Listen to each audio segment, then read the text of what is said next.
Hoy tenemos un gran episodio, el cuarto de este ciclo. Vamos a hablar sobre básquet femenino y para eso hoy me acompaña un gran periodista deportivo, Alejandro Pérez. Ale, muchas gracias por sumarte a este podcast. ¿Cómo te va, Yamila? No, el gusto mío de poder conversar. Hablar de básquetbol siempre me gusta, así que vamos para adelante. Perfecto. Ale, para ir adentrándonos un poco, vos sabés bien que el básquet femenino surgió casi a la par que el masculino en los años 20, pero solamente los hombres lograron la profesionalización en 1985. ¿Cuán cerca o lejos crees que se está de lograr la profesionalización de la disciplina femenina? A mí me parece, Yamila, que el básquetbol femenino no escapa a las generales de la ley de todo el deporte femenino, al menos en la Argentina. Creo que dificultades el deporte femenino tiene en gran parte del mundo, pero en Argentina eso es más marcado. Así que eh, hay algunos indicios. La situación del básquet femenino ha mejorado muchísimo en los últimos 20 años, ha mejorado notablemente, pero todavía falta para poder llegar a un nivel similar, no digo igual, digo más o menos cercano al de los hombres, todavía está lejos. Eh, Hay una realidad que en básquetbol Argentina a nivel femenino, podemos ubicarla hoy en un tercer escalón mundial, ¿no? Después de las potencias hay un segundo nivel. Argentina estaría en el tercer nivel con aspiraciones de subir un peldaño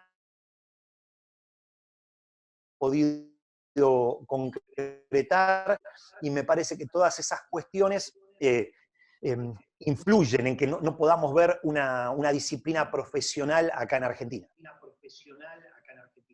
Seguro.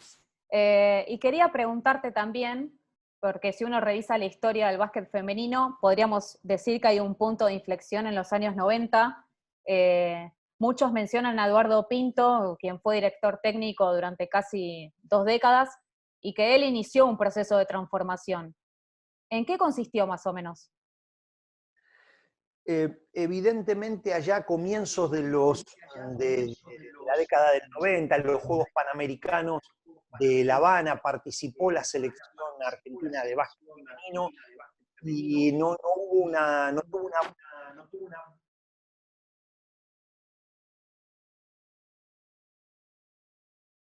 en algunos en realidad sucedió, pero bueno, el equipo de básquetbol femenino salió salpicado de esa competencia. Y a partir de ahí dio la sensación que se hizo una línea divisoria, que de las jugadoras hasta ese momento integraban habitualmente la selección, dejaron de ser tenidas en cuenta, se arrancó un proceso nuevo al frente de Eduardo Pinto, con por ahí chicas más jóvenes, y a partir de ahí, digamos, hubo otra etapa, como bien decís, del seleccionado femenino. Pero también esto lo relaciono con que en el año 92 hay un cambio de autoridades en la Confederación Argentina de Básquetbol, y con la asunción en diciembre del 92, podemos plantear que a partir del 93, Horacio Muratore, como presidente de la Confederación, puso al básquetbol femenino en un plano de igualdad con los hombres. ¿En qué plano? En el plano de la presencia en cada una de las competencias. Hasta ese momento era frecuente que la selección argentina femenina en distintas categorías faltara a algunas competencias internacionales, fundamentalmente lo que tenía que ver con sudamericanos y competencias continentales. Y desde la asunción de Muratore se empezó a tomar más en serio la rama femenina, y ya Argentina nunca faltó a ninguna competencia, se presentó en varios de esos torneos a partir de allí como organizador. Ya el básquet femenino tuvo presencia en todas las competencias internacionales, y sin lugar a dudas eso influyó para que años después ya se empezara a participar de competencias mundiales se lograran clasificaciones mundialistas, que Argentina evidentemente empezó a mejorar su nivel porque empezó a competir internacionalmente. Seguro. Eso también tiene que ver con ese comienzo de la década del 90.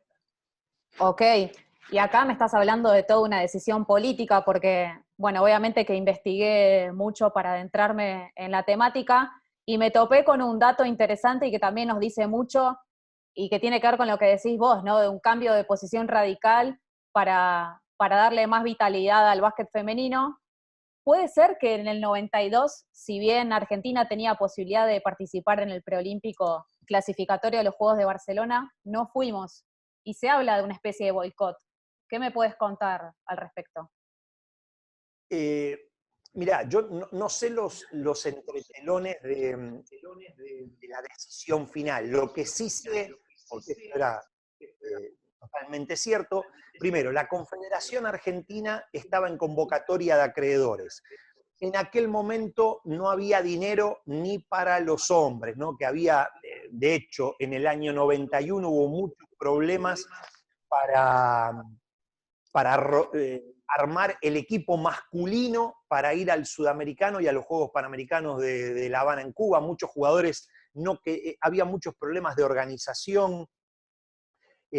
Fueron años, lamentablemente, de no buenos trabajos de una Confederación Argentina de Básquetbol, que en el año 90, en plena disputa del Campeonato Mundial, acá como organizador, en los varones mayores, la Confederación había entrado en convocatoria de acreedores, o sea que los problemas económicos eran verdaderamente importantes, con muchas deudas, y no había dinero.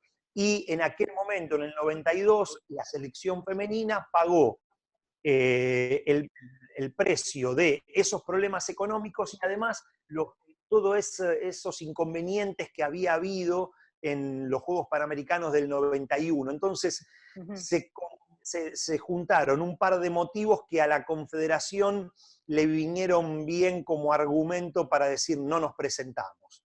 Tenía que ver también con el inicio de un nuevo proceso. Bueno, me parece que sobre todo el tema económico ahí fue fundamental. No se gastó un dinero que no había, que se merecía haber gastado, porque aunque Argentina no tenía chances concretas deportivas de haber clasificado, porque en ese momento estaba por debajo de de las principales potencias continentales en aquel momento, más allá de Estados Unidos, que siempre es potencia, tanto Brasil, Cuba eran muy fuertes y claramente superiores a la Argentina. Entonces no había chances concretas, pero eso no implica que se tendría que haber participado. Pero bueno, los problemas económicos hicieron que aquellos incidentes del 91 le vinieran bien de argumento como para no ir. Seguro. ¿Y este malestar económico de la Confederación, en el caso masculino, en qué se tradujo? ¿Hasta dónde llegó ese malestar económico para la selección masculina o para la Liga Nacional? Y, por ejemplo, en el 87, en los Juegos Panamericanos anteriores para Indianápolis, si bien la conducción era otra, pero los problemas económicos eran similares, antes de viajar se bajó la mitad del equipo, porque Argentina había salido campeón sudamericano de mayores masculino en Paraguay, había clasificado a los Juegos Panamericanos y como no le habían pagado los premios prometidos por la Confederación de ese torneo, la mitad del equipo se negó a viajar. N6, una situación gravísima con la mitad del equipo convocada como momento para poder cumplir con la participación en Indianápolis. O sea que los problemas en todos esos años, hasta te diría, hasta de los 90, finales de los 90, eran recurrentes. Bien. Y en el caso, volviendo un poquito al básquet femenino, y un poco hablando de esos frutos de un nuevo proceso iniciado, ¿cómo fue la primera clasificación al Mundial del seleccionado? No, bueno, yo creo que ahí, en el caso de Eduardo, Pinto hizo un buen trabajo. él empezó a titular como era Durante esos años estaba estipulado que el entrenador de la selección mayor también se hacía cargo de las selecciones menores, ¿no? Entonces Eduardo manejaba la selección mayor y las categorías menores en aquel momento eran cadetes juveniles, o sea, con límite hasta 17 y 19 años, y Argentina empezó a trabajar con chicas jovencitas, fueron siguiendo el desarrollo, y después ya cuando se consolidaron como jugadoras mayores, ya lograron una clasificación mundialista, y por otro lado, también influyó en mejorar el nivel que algunas de las chicas lograron jugar en Europa. Entonces, lo que la competencia interna no les daba, el básquetbol femenino tardó en seguir el ejemplo de los hombres de la Liga Nacional, de juntar a todo el básquetbol argentino en una sola competencia. Entonces, para poder trascender a las chicas hace muy poco les pasaba lo mismo que les pasó a los hombres antes de la creación de la liga. Si no venía el básquetbol de Capital Federal, se les hacía complicado. Entonces, esa era la estructura. Pero la aparición de algunas chicas de poder irse a jugar a Europa, eso le dio algún toque de mayor fortaleza, algún toque de calidad a la selección, y con eso se pudo empezar ya a participar de las competencias del Mundial, porque Argentina a los Juegos Olímpicos no ha llegado, pero sí participar de los Mundiales, no de manera permanente, pero sí con mayor frecuencia.